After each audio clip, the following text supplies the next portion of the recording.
وبركاته. الحمد لله رب العالمين، صلى الله على نبي المصطفى الأمين وعلى آله وأصحابه الطيبين الطاهرين ومن تبعهم بإحسان إلى يوم الدين. أحبتي في الله، أعزكم الله جميعا. Alhamdulillah, kembali kita melanjutkan kajian kita.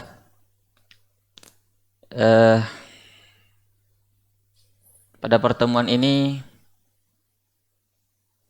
kita sudah sampai pada hadis Abu Ya'la Shaddad bin Aus. Sebelum kita mulai,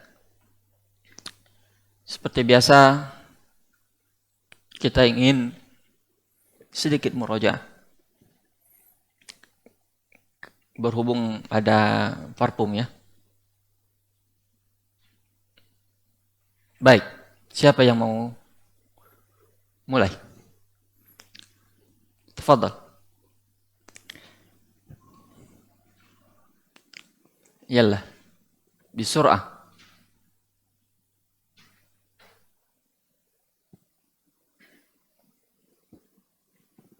Bismillah, ahsanallahu ilaikum.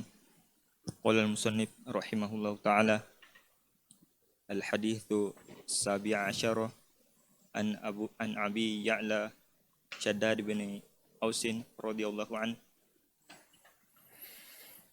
an Rasulillahi sallallahu alaihi wasallam qala inna allaha katabal ihsana ala kulli syai'in fa idza qataltum fa ahsinu qitlata wa idza dhabhtum fa ahsinu adh-dhabha wa Zabha apa zibha? dhabha. Ustaz, Nanti kita jelaskan, lanjut. wal yuhidda ahadukum syafronatahu Syafratahu. wal yurih dzabihatahu, rawahu Muslim.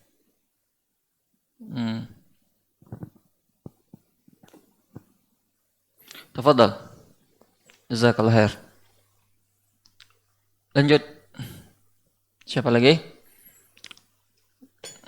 Hayakallah.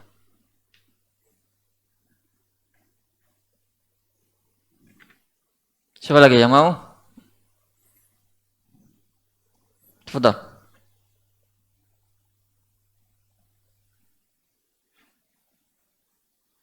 Tafadhal. Waktu kita sedikit. Tidak ada yang mau? Tidak mau antum parfum?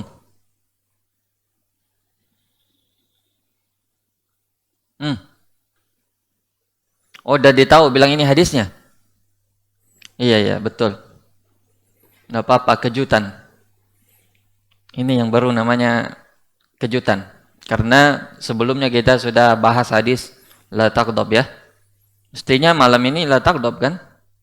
Tapi karena pas PPKM masih terus berlanjut kajian Arab hadis ini, ya terpaksa kita lanjutkan. Ya tidak apa-apa kalau begitu.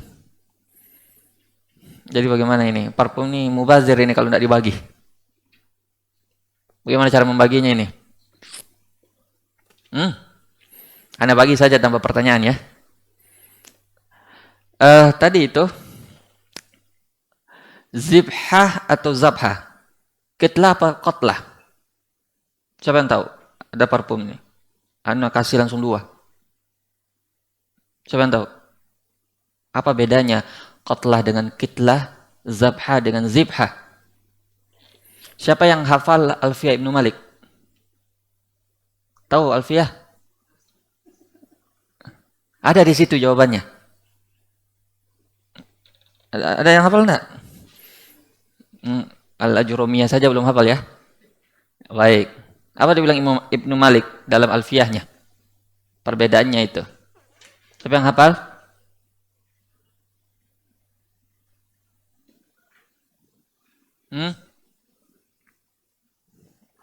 Wa fa'latun limarratin kajilsah. Hafal? Wa fa'latun limarratin kajilsah wa fi'latun kaihaatin kajalsah. Saya ulangi. Wa fa'latun limarratin kajalsah. Hah? Fa'lah. Ala wazan fa'lah. Wa fa'latun limarrah. Jadi fungsi fa'lah itu untuk isim marrah. Jadi dia menunjukkan perbuatan yang menunjukkan satu kali. Fi'il yang menunjukkan satu kali. Adapun wazan fi'lah wa fi'latun lihayatin kajilsah. Adapun wazan fi'lah kasr fa itu lihayah untuk menunjukkan bentuk atau jenis khusus atau tata cara. Contohnya kajilsa. Contohnya cara duduk. Ini namanya jilsa. Nah, bisa dibedakan? Siapa bisa ulangi? Wa fa'latun limarratin kajalsa. Wa fi'latun lihayatin kajilsa. Ulangi. Siapa yang angkat tangan? Nah, ini ada verbumnya, silakan. Enggak boleh lihat catatan. La.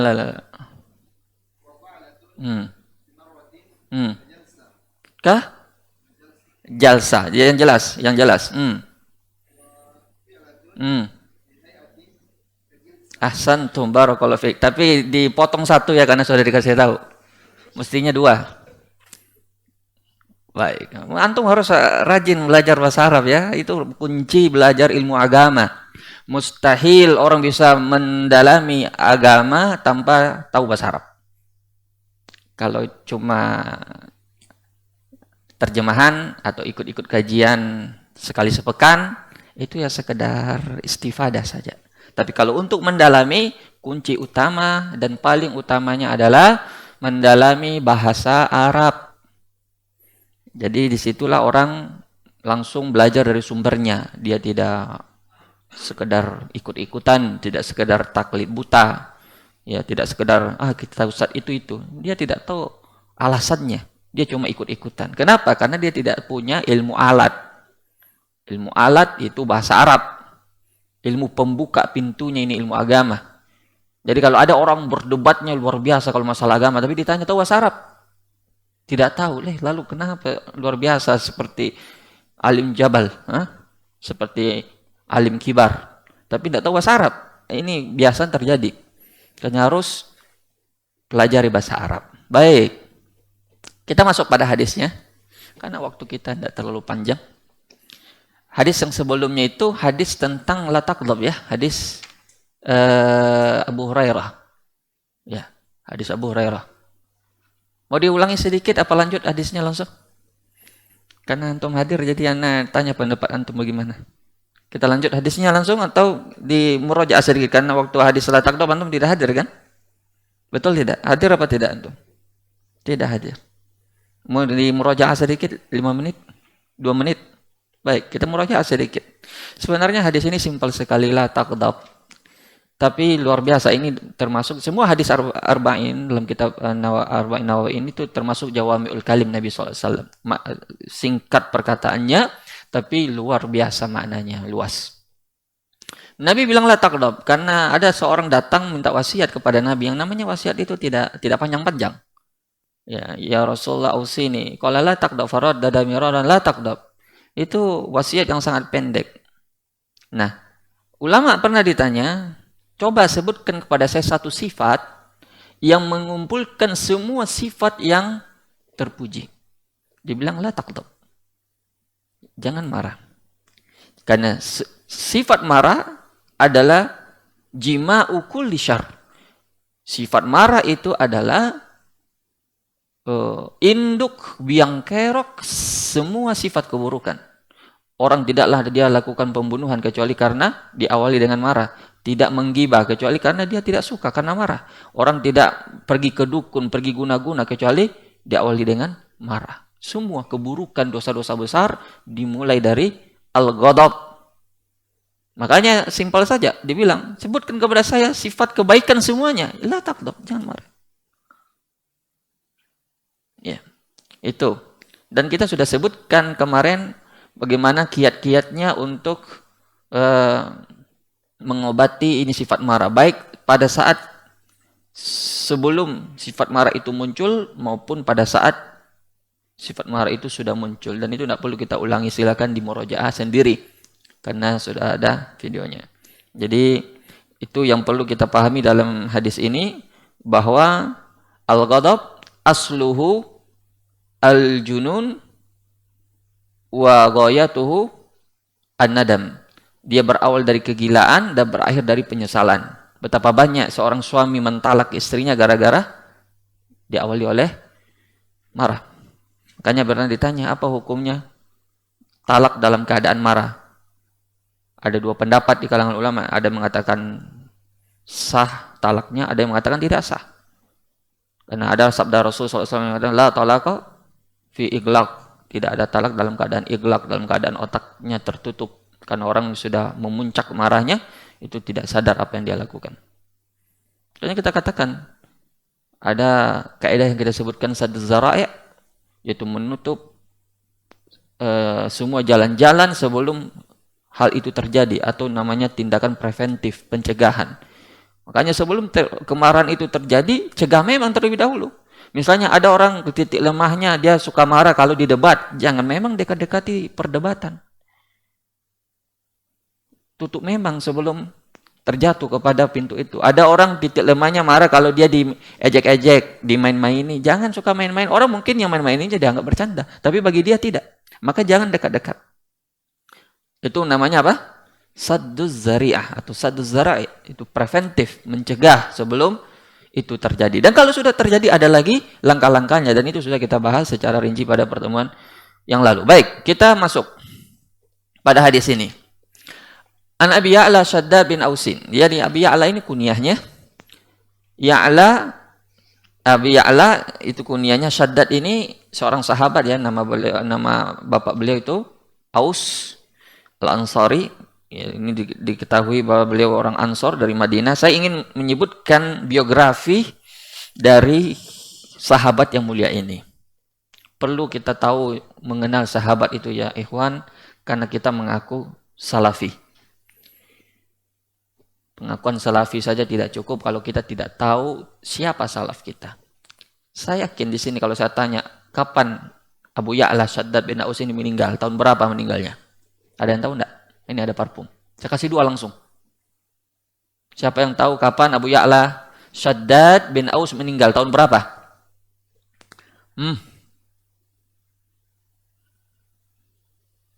Ada yang tahu? Tahun berapa?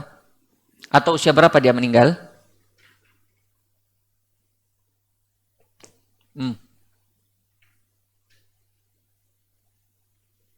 Ada yang tahu ya? Atau di mana dia meninggal? Sama sekali tidak ada gambaran sedikit pun tentang ini sahabat. Nah ini nih dipertanyakan pengakuan salafinya ini. Karena yang namanya salafi pengikut apa? Salaf. Yang dimaksud dengan salaf itu siapa? Ya sahabat. Ya kalau kita tidak kenal sahabat, salafi apa itu namanya? Sekedar lakop saja, itu tidak ada gunanya. Makanya kita harus mengenal setiap hadis yang kita bahas ini perlu kita tahu biografi ini sahabat. Itu baru salafi betulan namanya. Kalau sekedar salafi-salafian ya banyak ya orang mengaku salafi tapi menyelisih dan malah memusuhi salaf. Mencela salaf. Tapi dia bilang dirinya apa? Salafi. Nah, itu namanya salafi-salafian itu. Nah, sekarang kita bahas sedikit tentang ini sahabat yang mulia ini, Abu Ya'la Shaddad bin Aus. Siapa beliau? Biografinya, Shaddad bin Aus bin Sabit bin Munzir. Ya, Shaddad bin Aus bin Sabit bin Munzir Al-Ansari. Itu panjang nasabnya tapi saya ringkas. Al-Ansari itu karena dia berasal dari kaum Ansor dari Mekah menuju Madinah ya. Dari orang Madinah yang menolong kaum muhajirin dari Mekah. Jadi yukanna bi Abi Ya'la. Bi Abi Ya'la kunyahnya itu Abu Ya'la, beliau menetap di Syam dekat Palestina. Ya, dan beliau termasuk sahabat yang utama ya, sahabat yang dari kalangan ulamanya sahabat. Jadi bukan sembarang sahabat ini termasuk sahabat senior dan termasuk ulamanya para sahabat.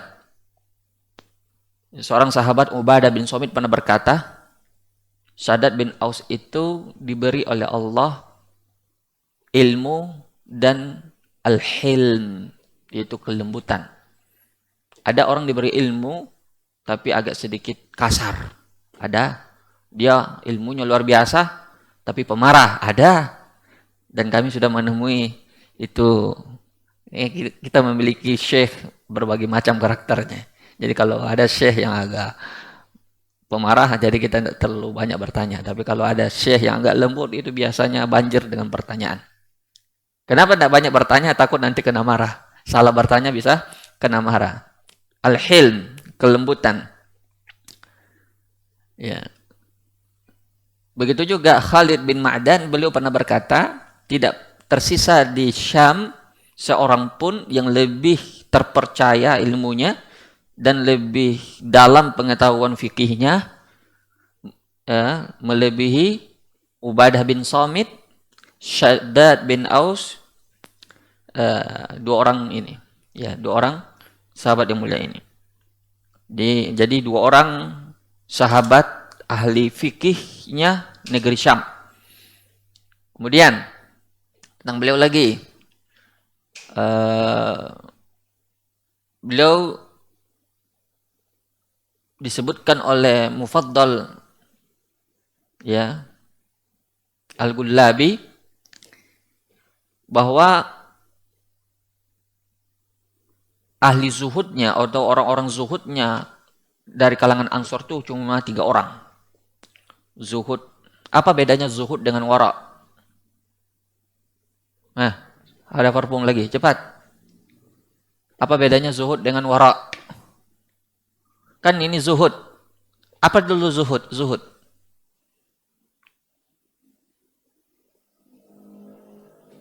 Zuhud enggak tahu zuhud. Wara. Tidak pernah dengar istilah zuhud. Sering, tapi artinya tidak tahu. Jawab saja, tidak masalah. Tidak ada yang akan yang kritik. Semua anggap saya tidak tahu.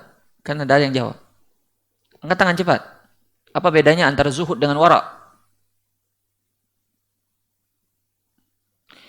Ini faedah penting. Karena seringkali orang menempatkan ini istilah bukan pada tempatnya. Orang zuhud dibilang waro, orang waro dibilang zuhud. Kenapa? Karena tidak mengerti ini makna antara dua ini perbedaannya. Zuhud itu meninggalkan perkara yang tidak berguna terhadap kehidupan akhiratnya.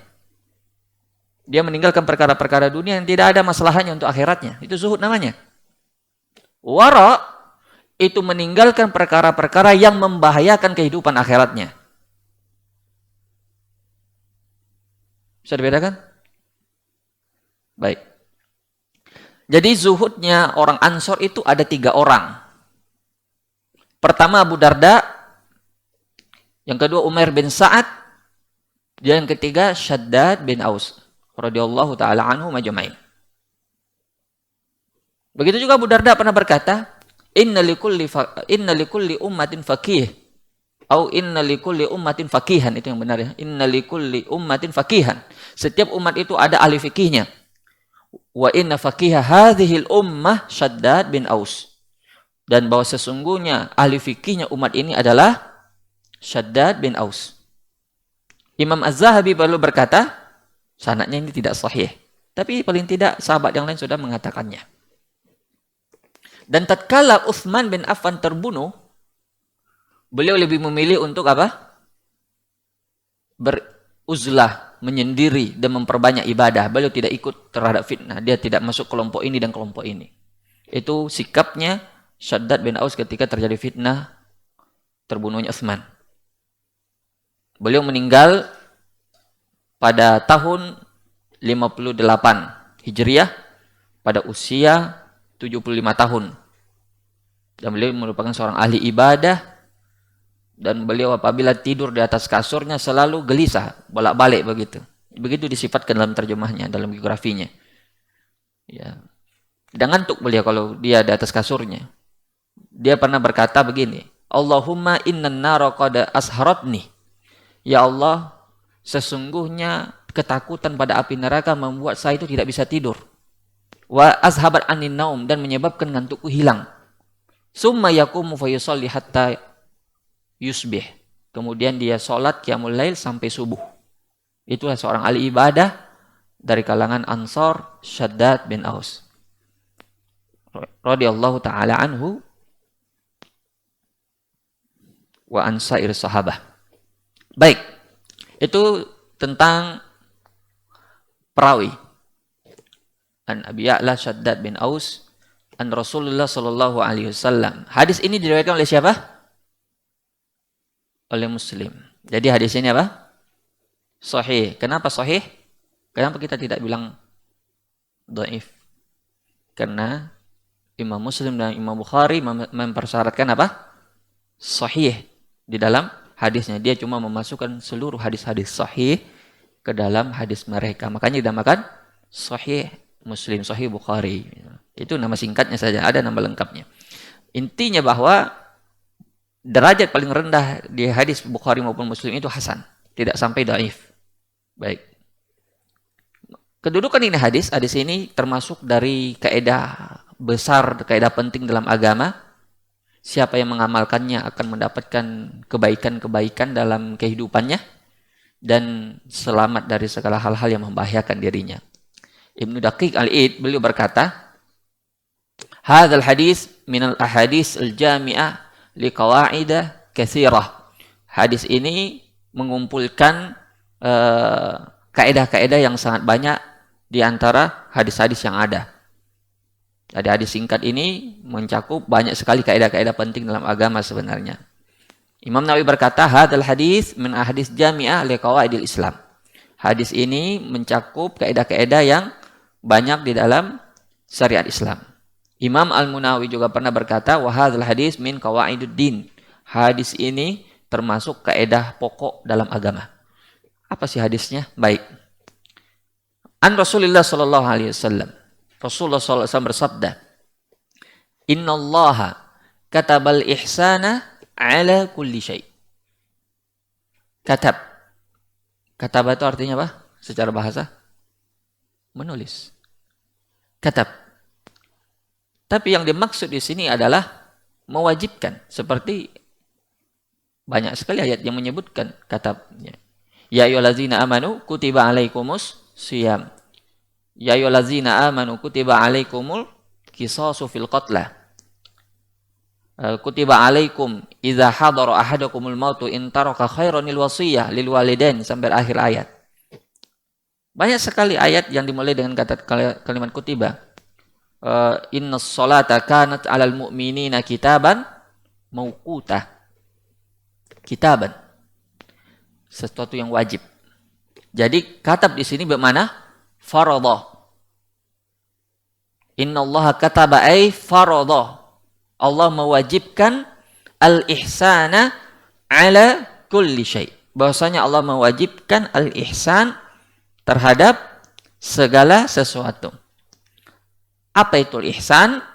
Ihsan ma hassanahu syarra', yaitu segala sesuatu yang dianggap baik oleh syariat. Nah, dan itu hanya bisa dilakukan dengan itqanul amal, yaitu dengan memutkinkan amalan. Mutkin itu sudah bahasa Indonesia. Mutkin itu artinya mengerjakan itu perbuatan sesempurna mungkin. Selengkap mungkin. Itu namanya itqan. Baik. Tadi syafrah, apa artinya syafrah di sini? Sakinah. Sakin itu atau sikin ya, sikin, orang Arab bilang sikin. Sikin itu pisau.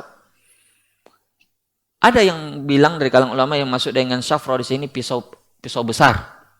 Tapi yang zahirnya dari hadis ini mutlaqus sikin, semua jenis pisau.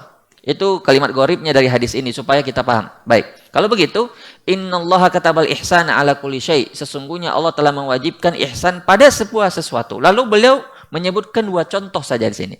Dan contoh di sini tidak maksud untuk membatasi, sekedar contoh. Fa idza qataltum fa ahsinul qitlah, bukan qatlah. Kita sudah masih ingat? Siapa yang ingat selain yang menyebut tadi? Selain Pak Imam. Siapa lagi? Yang bisa ulangi tadi? Wa fa'latun limarratin ka jalsa. Isim fa'la dengan fathah. Terus lanjut, siapa yang bisa lanjutkan? Siapa yang bisa lanjutkan? Wa fi'latun, angkat tangan. Silakan. Wa fa'la apa fi'la?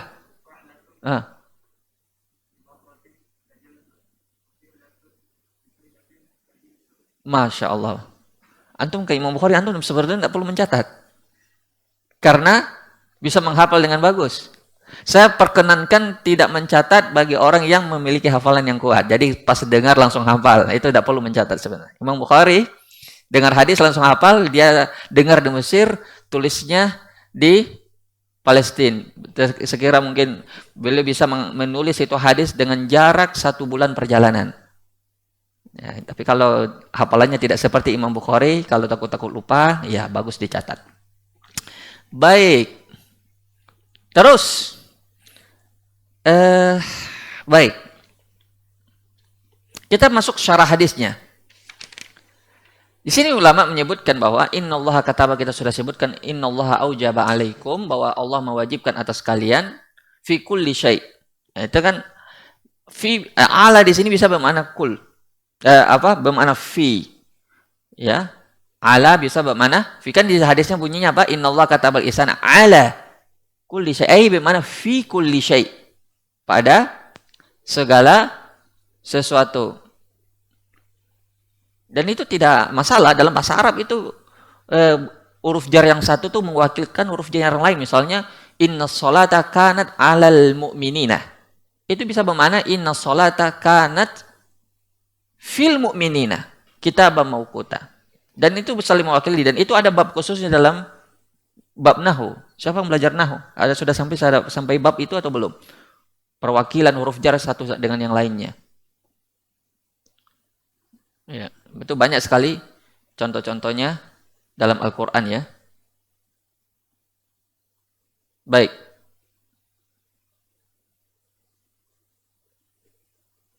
Al-ihsan itu masdar dari ahsana yuhsinu ihsanan. Yang berarti apa? Ajada wa atqana wa atabi syai' ala ahsanil wujuh wa akmaliha. Yaitu apabila dia melakukan sesuatu dengan semungkin mungkin, sesempurna mungkin, tidak setengah-setengah. Itu sifat seorang muhsin. Makanya innallaha yuhibbul muhsinin, bukan cuma Allah. Kita semua suka orang-orang yang mungkin amalannya, bukan yang setengah-setengah. Kalau orang setengah-setengah itu mesti nggak dipakai. Kalau orang setengah hati mengerjakan amalan, ya itu meragukan. Orang itu harus mungkin. Menghafal Quran harus datang dengan hafalan yang mungkin, jangan hafalan yang kabur-kabur. Kalau di Madinah kita menghafal Quran itu 2 kali salah langsung sudah. Tidak diterima hafalannya. Itu 2 kali itu sudah banyak itu. Minimal itu ada yang 1 kali. Itu tergantung syekhnya sebenarnya. Tapi di sini banyak sekali kelonggaran saya lihat. Kalau di tahfiz itu dia lewatkan saja, sudah banyak begitu salahnya lebih dari 3, lanjut. Itu tidak akan bertahan itu hafalannya. Tidak akan bertahan. Itu contoh. Itqan dalam belajar. Betul-betul dia datang dengan, misalnya, dia membahas 1 bab fikih. Dia membahas tentang perbedaan pendapat ulama mazhab. Dia jangan datang di cuma 1 pendapat. Dia kumpulkan semua pendapat yang ada, baru setelah itu dibahas. Kalau tidak, dia akan datang dengan kesimpulan yang rancu. Kenapa? Karena tidak mungkin. Makanya itu, ketika kita mendengar jawaban dari seorang ustadz yang mungkin, itu hati kita lebih tenang. Beda dengan halnya dia cuma separuh-separuh, cuma sekedar baca-baca sedikit, langsung ambil kesimpulan, itu tidak tenang hati kita. Pengen lagi, pengen tahu lagi. Kenapa? Karena jawabannya tidak mungkin. Makanya segala sesuatu itu harus dilaksanakan dengan mungkin. Wa ahsinu innallaha yuhibbul muhsinin. Makanya Allah berfirman, berbuat ihsanlah karena Allah suka terhadap orang-orang yang berbuat muhsin atau berbuat ihsan. Baik, sekarang ihsan itu dibagi oleh para ulama, terbagi menjadi dua, yaitu ihsan antara hamba dengan Tuhannya, dengan ihsan antara seorang hamba dengan sesamanya. Adapun ihsan antara hamba dengan Robnya, itu telah lewat dari hadis yang keberapa itu? Udah ingat? Hadis yang panjang? Hadis yang keberapa? Tentang masalah ihsan. Lupa. Hadis kedua, Masya Allah ta'ala. Barakallahu fiik. Jazakallah khair. Apa maknanya ihsan dalam hadis itu? Anta'budallaha ka'annaka tarahu fa illam takun tarahu fa innahu yarak. Itu ihsan antara Allah dengan hamba, atau antara hamba dengan Rabbnya. Yaitu engkau beribadah kepada Allah seolah-olah engkau melihatnya. Jika engkau tidak mampu melihatnya, dia pasti melihat engkau. Yaitu derajat muraqabah dan musyahadah. Itu ihsan. Baik. Jadi inilah ihsan antara Allah dengan, atau hamba dengan Tuhannya. Artinya dia memungkinkan itu ibadah. Kalau seorang itu merasa dilihat oleh Allah, otomatis dia akan mendatangkan ibadah dengan sesempurnanya. Makanya ketika kita selesai sholat dengan sebaik-baiknya menurut kita, tapi kita masih merasa ada kekurangan, makanya kita selesai sholat, kita istighfar.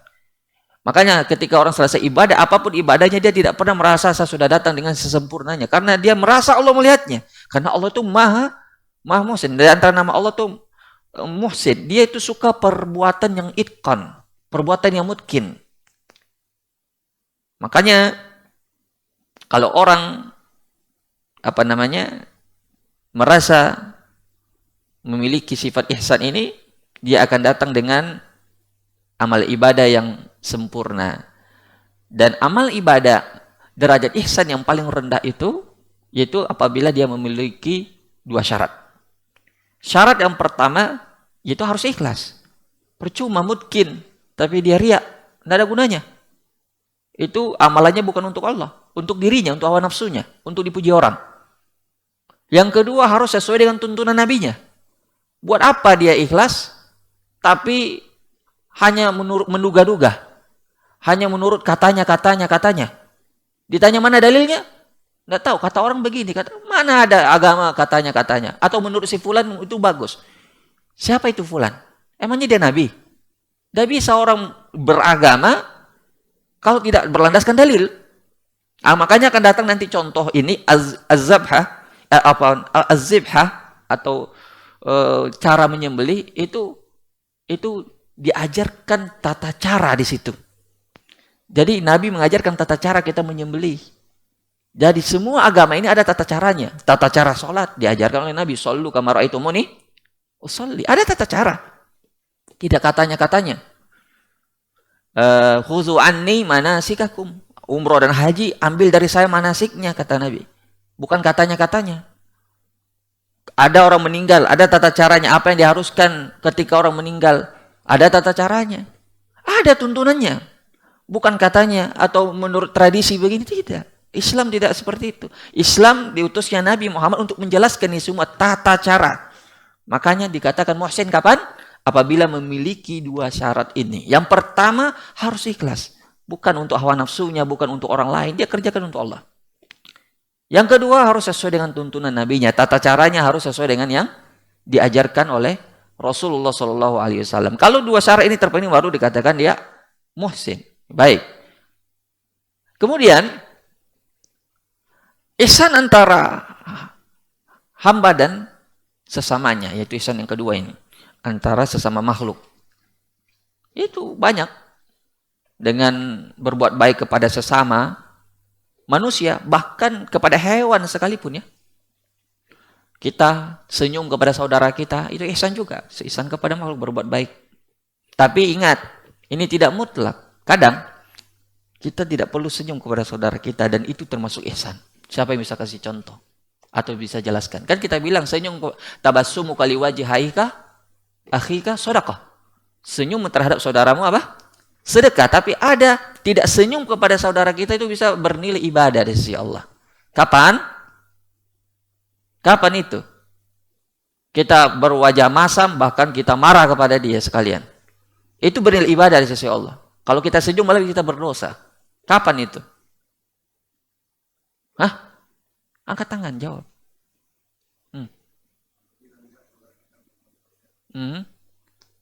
Terus lanjutkan. Sudah betul jawabannya. Kenapa? Kalau kita senyum, dia bisa melanjutkan perbuatan, ya. Silakan. Jazakallahu khairan, barakallahu fikum. Baik, jadi itu bagian dari apa? Hajar syar'i, yaitu boikot. Sebagaimana dilakukan oleh Nabi terhadap 3 orang sahabatnya, yaitu antum masih ingat kisahnya Ka'ab bin Malik dan 2 orang sahabat yang lainnya. Ketika tidak ikut berperang, turun surat untuk menghajar mereka selama 50 hari. Termasuk istri-istri mereka, dan itu hadis mereka yang terpanjang dalam Sahih Muslim tentang peristiwa taubatnya mereka itu. Jadi itu termasuk meletakkan sesuatu pada tempatnya. Jadi ihsan itu tidak harus senyum melulu, enggak. Dia meletakkan sesuatu sesuai dengan kondisinya, sesuai dengan keadaannya. Kadang ada saudara kita tegur dia masih berbuat maksiat, itu tidak bisa disenyumi kalau begitu. Itu obatnya harus dihajar, bukan dihajar ya. Dihajar. Jim, ro, hajar. Jangan dihajar, bahaya nanti kalau dihajar. Nanti berdosa antum kalau antum hajar. Hajar. Itu diboikot. Nanti kalau antum yang paham bahasa Arab silahkan buka kitab Al-Hajar Syar'i oleh Profesor Abdullah Al-Bukhari. Itu termasuk kitab yang bagus dalam qawaid hajar. Itu kaidah-kaidah masalah boikot. Baik. Jadi itu ihsan sesama manusia. Begitu juga dengan bermuamalah kepada mereka dengan muamalah yang baik, termasuk dengan orang non-muslim sekalipun. Jadi sifatnya di sini umum. Sesuai dengan yang Allah perintahkan kepada kita. Bagaimana bermuamalah dengan sesama muslim dengan dia yang luar Islam. Itu semua sudah ada tuntunan dan syariatnya. Bahkan juga termasuk di sini ihsan kepada bahaim. Apa itu bahaim? Hewan. Kita beri hewan yang lapar itu makan, itu termasuk ihsan juga. Kasih dia minum kalau dia haus. Ya. Dan jangan antum remehkan ya. Jangan mentang-mentang dia seekor anjing misalnya, binatang. Jadi Allah tidak menyiksa kita kalau kita berbuat jahat kepada mereka. Jangan mentang-mentang dia seekor kucing. Ada hadis, siapa yang hafal hadisnya? Bahwa ada seorang wanita yang masuk neraka hanya gara-gara mengurung seekor kucing tapi tidak dikasih makan. Siapa yang hafal hadisnya? Pengantar hadisnya saja. Potongan hadisnya. Masuk neraka seorang perempuan gara-gara seekor kucing. Dakhalatil mar'atun nara fi hirrah. Ada seorang wanita masuk neraka gara-gara seekor kucing. Dia mengurungnya tapi tidak diberi makan. Itu menyiksa. Dia tidak biarkan dia lepas untuk mencari serangga biar dia makan sendiri. Tapi dia kurung tapi dia tidak kasih makan. Menyiksa. Masuk neraka gara-gara itu. Dan sebaliknya ada hadis seorang pelacur dari Bani Israel yang Allah ampuni dosanya dan masukkan ke surga gara-gara memberi apa? Memberi minum seekor anjing. Sampai sahabat bertanya, apakah kita akan dapat pahala hanya gara-gara memberi binatang minum? Nabi jawab apa? Fi kulli apa hadisnya itu? Fi kulli kabidin rotbin fi kulli kabidin rotbin ajar fi kulli rotbin fi kulli kabidin rotbin ajr. Nah, ini agak susah disebut hadisnya karena mirip-mirip anunya. Fi kulli rotbin kabidin ajr. Setiap yang memiliki kabid, hati yang basah, artinya setiap makhluk hidup tanpa terkecuali termasuk di situ anjing. Ajr, yaitu dapat pahala bagi yang berbuat baik kepadanya. Makanya itu jawaban terhadap pertanyaan sahabat tadi. Kalau ada orang dia kasih makan anjing, bisa dapat pahala. Seperti hadis ini. Jadi ada seorang yang berjalan di tengah gurun, dia kehausan, terus dia lihat seekor anjing sedang menjilat-jilat tanah basah karena saking hausnya. Lalu laki-laki ini berpikir, ini anjing pasti merasakan seperti apa yang saya rasakan. Akhirnya dia buka sepatunya dan dia gigit, dia turun ke dalam sumur. Kemudian dia isilah air, ini sepatunya, dan dia keluar dan membawa air itu, dan kemudian dia kasih ini anjing air sampai hilang hausnya.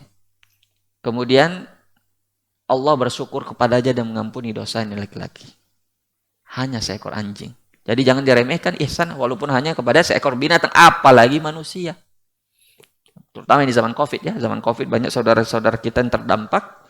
Itu kesempatan bagi kita yang diberi oleh Allah ke lapangan untuk membantu. Kemudian di sini disebutkan contoh. Di contohnya Nabi memberikan dua contoh. Kan Nabi bilang tadi fi kulli syai' atau ala kulli syai'. Fa idza ahsan disebutkan Nabi katabal ihsana ala kulli syai', setiap sesuatu. Tanpa terkecuali apapun itu harus berbuat baik. Terus disebutkan dua contoh. Fa iza qataltum fa ahsinu al-qitlah. Apabila kamu membunuh, maka perbaikilah cara membunuhnya. Wa idza dzabhtum fa ahsinu dzibha. Apabila kamu menyembelih, perbaiki cara menyembelihnya. Apa bedanya membunuh dengan menyembelih atau sama? Apa bedanya? Bukankah menyembelih juga membunuh? Apa bedanya kira-kira sisa satu? Ya. Kalau membunuh untuk ibadah bisa juga seperti jihad. Siapa yang bisa jawab? Apa bedanya membunuh dengan menyembelih? Nah, ini kalau bisa jawab ini menandakan pemahamannya dalam ini. Bisa jadi ahli fikih.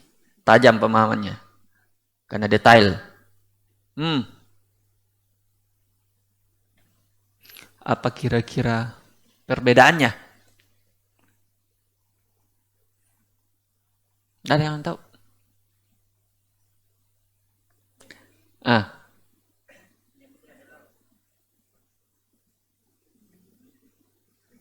Menyembelih adalah memotong leher. Kalau membunuh dengan lambat. Ada jawaban yang lain? Hampir benar tapi belum. Iya.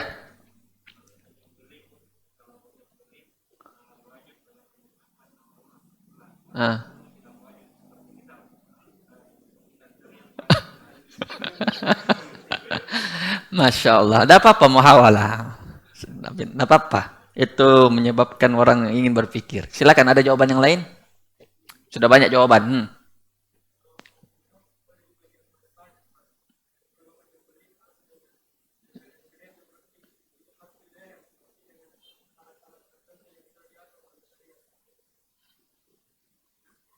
Baik. Ada yang lain?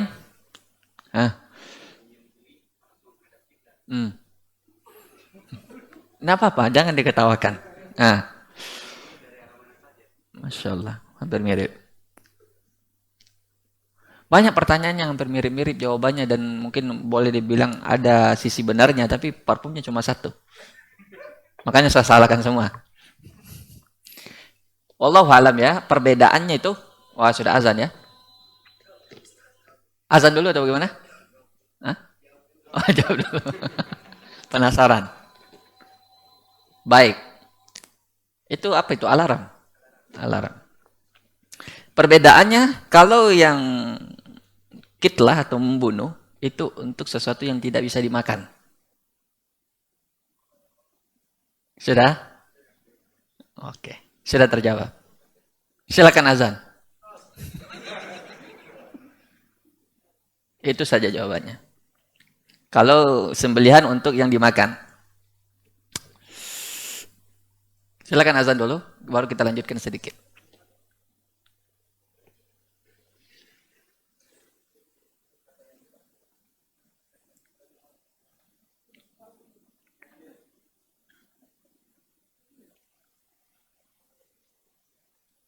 Baik.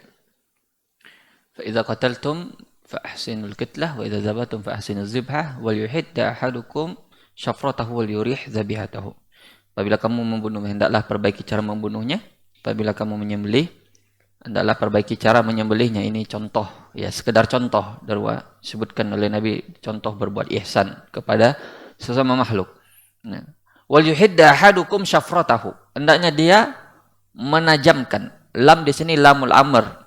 Dia apabila datang setelah 3 huruf waw, fa dengan summa. Nah, menunjukkan amr. Antum mau borong sama ini parfum? Enggak.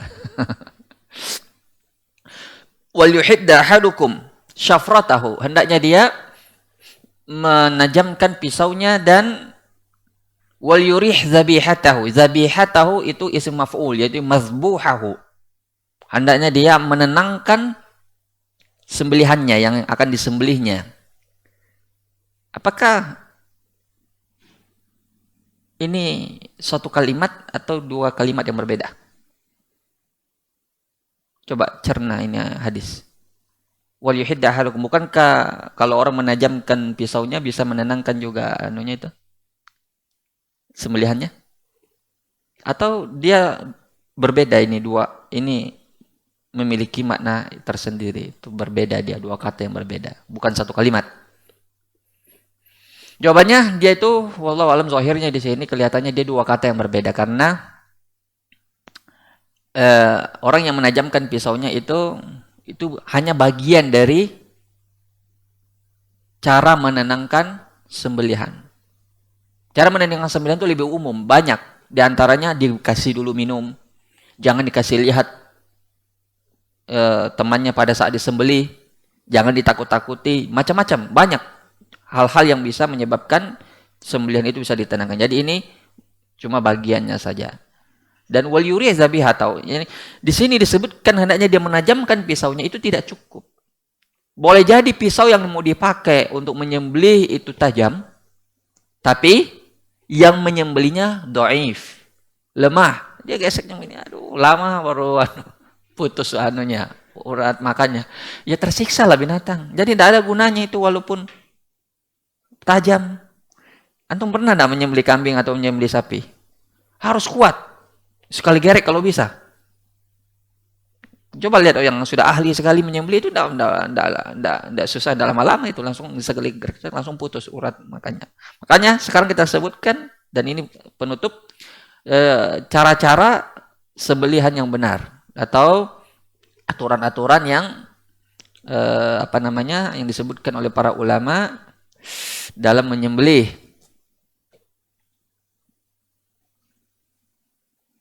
Ya.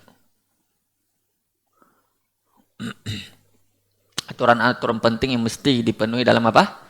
Dalam sembelihan. Yang pertama itu yang menyembelihnya harus seorang muslim. Kalau itu tidak halal sembelihannya. Karena apabila hasil sembelihan dari penyembah berhala atau seorang yang murtad atau majusi, maka itu tidak halal sembelihannya. Kecuali apa? Ahlul kitab, itu pengkhususan. Karena memang ada ayatnya 9 ahli kitab itu halal. Siapa yang hafal ayatnya? Surah Al-Maidah ayat 5, gampang sekali. Hah? Apa ayatnya? Wa ta'amul ladzina utul kitaba hillul lakum. Itu ayatnya, wa ta'amukum hillul lahum. Dan makanan atau sembelihan ahlul kitab itu halal bagi kalian. Itu pengecualian. Adapun penyembah berhala yang lain tidak halal. Walaupun ahli kitab kita bilang juga penyembah berhala. Dia menyembah patung Yesus, orang Yahudi menyembah Uzair dan seterusnya. Akan tetapi ini pengecualian dari Allah untuk ahli kitab. Kemudian yang kedua syaratnya itu harus menggunakan alat pemotong yang tajam. Ya. Kemudian berikutnya, banyak ini dalil-dalilnya, tapi waktu kita tidak memungkinkan untuk merinci. Berikutnya adalah, yang dipotong itu harus 4 bagian. 2 urat leher, saluran nafas, dan saluran makan. Itu yang harus dipotong pada saat menyembelih. Ya. Namun kalau dia potong misalnya 2 urat leher saja misalnya, atau saluran nafas, atau saluran makan saja, tetap sah atau halal atau tidak itu? Tetap halal atau tidak? Kalau yang dipotong sekedar 2 urat leher saja.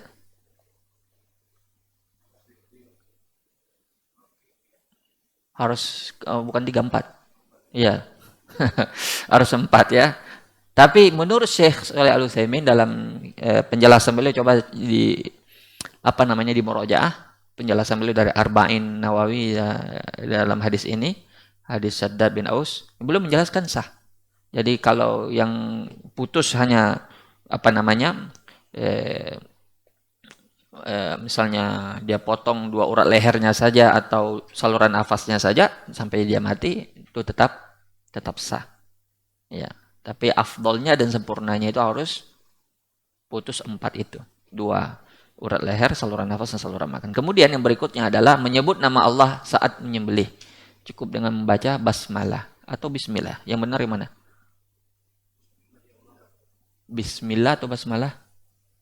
Apa bedanya? Kalau basmalah apa?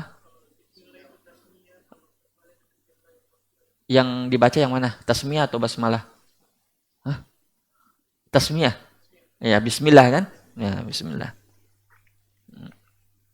Dia harus membaca bismillah, yaitu tasmiyah. Itu perbedaan antara tasmiyah dan basmalah. Kalau kita mau makan, tasmiyah apa basmalah? Berarti kalau makan bismillahirrahmanirrahim. Ya, atau bismillah saja. Bismillah itu namanya apa? Tasmiyah. Itu harus dibedakan ya. Atau tasmiyah dengan basmalah. Makanya Allah berfirman, wala ta'kulu mimma lam yuzkar ismullahi alaihi wa innahu lafisq. Surat Al-An'am. Jangan makan sembelihan yang tidak disebut nama Allah, karena itu termasuk suatu kefasikan. Tapi ada suatu kaum pernah datang kepada Nabi. Dia datang dengan hasil sembelihan, tapi ini meragukan ya. Sudah disebut nama Allah saat menyembelihnya atau belum. Biasalah kalau kita beli misalnya di pasar, itu tidak ditahu. Dia muslim, tapi tidak ditahu apakah setiap ayam yang dia potong dibaca bismillah atau tidak. Mungkin saking banyaknya ayam dia potong, dia lupa baca bismillah. Kira-kira boleh dimakan? Antum biasa makan ayam dari pasar, betul tidak? Atau biasa antum sendiri yang sembelih? Biasa? Biasa di pasar langsung dibeli. Nah, kira-kira halal apa tidak itu? Dah baca tasmiyah. Jawabannya halal. Nabi menjawab, sammu alaihi antum wa kuluhu. Kalian baca nama Allah dan makanlah daging tersebut. Hadis ini diriwayatkan oleh Imam Al-Bukhari. Jadi kalau ada yang diragukan ini baca basmalah apa tidak, ya kita sendiri yang bacanya. Kemudian wajib menajamkan pisau, itu sudah kita bahas. Wajib menenangkan hewan sembelih dengan cara mempercepat sembelihan, itu pun sudah kita bahas. Kemudian adab-adabnya seperti membaringkan hewan di sebelah kiri, dan itu hadisnya populer sekali. Ya, dan kita memegang pisau dengan tangan kanan dan menahan kepala kepala hewan tersebut ketika disembelih. Hadisnya itu bisa dicek di riwayat Muslim, dan itu biasa ada di kitab Al-Muharrar. Itu biasa hadisnya hadis paling pertama dalam bab Al-Udhiyah. Kemudian meletakkan kaki di sisi leher hewan, diinjak itu lehernya. Dohan Nabi sallallahu alaihi wasallam bi kabsaini amlahain faraituhu wadi'an qadamah ala safahihima yusammi wa yukabbir. Fazabahahuma biyadihi. Nabi SAW berkurban dengan dua ekor kambing yang yang putih, kibas ya, kibas warna putih. Lalu beliau menginjakkan kakinya di leher kambing tersebut, lalu beliau membaca bismillah dan bertakbir, lalu dia menyembelihnya. Ya itu aja ya. Kemudian menyebut nama Allah, kita sudah sebut tadi. Sekira itu, ya, sekira itu yang disebutkan oleh para ulama. Dan ya, menghadap kiblat itu termasuk adab. Kalau tidak menghadap kiblat pun tetap sah sembelihannya, hanya saja itu bagian dari adab berdasarkan hadis Nafi' dari Ibnu Umar. Hadis Nafi dari Ibnu Umar, anna Ibnu Umar kana yakrah an ya'kula zabiha zabhihi li ghairi kiblat. Nabi dari Ibnu Umar bahwasanya beliau tidak suka makan daging yang apabila disembelih tidak menghadap kiblat. Itu hukumnya makruh memang. Makanya masukkan di bagian adab, bukan suatu kewajiban. Sekian itu dulu pembahasan tentang hadis ini. Mudah-mudahan ya kita bisa pahami makna ihsan dalam hadis ini. Silakan kalau ada yang mau ditanyakan.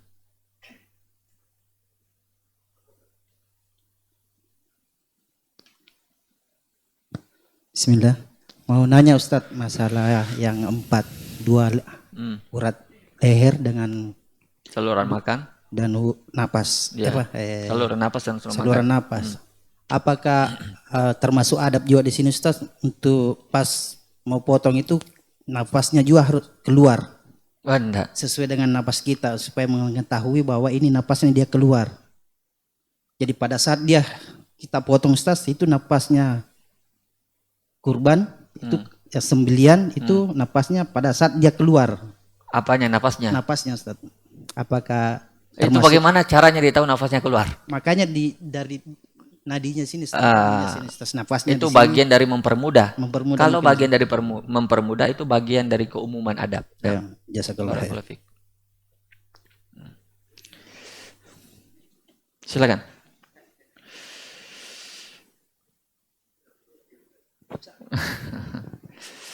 Baik, karena tidak ada lagi pertanyaan.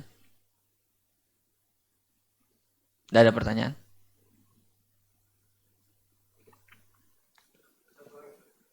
Ya.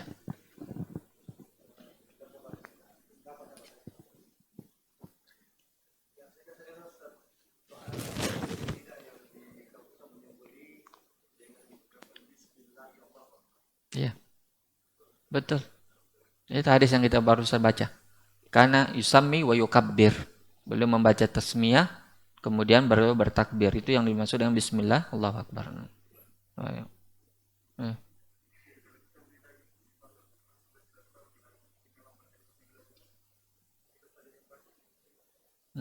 Itu yang kita baca barusan, hadis Aisyah. Barakallahu fiik. Bahwasanya apabila kita ragu itu sudah dibaca tasmiyah atau belum, samu antum wa kulu. Kalian yang baca bismillah dan makanlah kata Nabi. Nah. Silakan kalau ada, kalau tidak ya. Nah, cuma Yahudi dan Nasrani. Seperti oh ya, bukan ahli kitab tidak boleh kita makan daging sembelihan mereka. Nah, karena yang dikecualikan dalam Al-Quran surah Al-Maidah wa ta'amul ladzina utul kitaba hillul lakum wa ta'amukum hillul lahum itu cuma Yahudi dan Nasrani karena mereka yang diberi kitab oleh Allah yaitu kitab samawi. Adapun agama bikinan manusia penyembah-penyembah berhala lainnya itu tidak dihalalkan sembelihan mereka seperti Majusi dan penyembah-penyembah patung yang lainnya.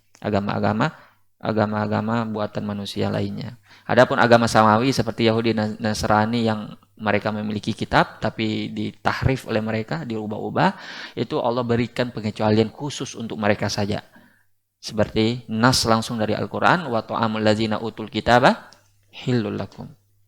Nah. Silakan.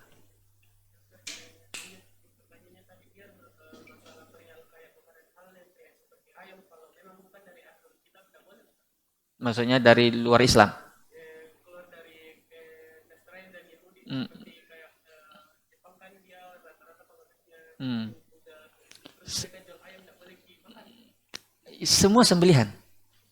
Semua yang disembelih itu tidak halal bagi kita kecuali dari ahli kitab saja yang di luar Islam. Selain dari ahli kitab itu tidak dihalalkan. Adapun ikan halal karena tidak perlu disembelih. Antum sembelih ikan biasa. Makanya kalau orang yang misalnya dapat beasiswa, misalnya belajar ke Jepang, itu agak sulit mereka makannya. Makanya kalau mau aman dan selamat, makan saja yang ikan-ikan gitu. Ikan itu tidak perlu disembelih. Tapi kalau sudah sembelihan kayak ayam, kayak sapi, dan seterusnya itu tidak ada halal sembelihan mereka. Tapi saya kira nanti kalau dibuka makin banyak pertanyaannya. Tapi kita cukupkan. Assalamualaikum warahmatullahi wabarakatuh.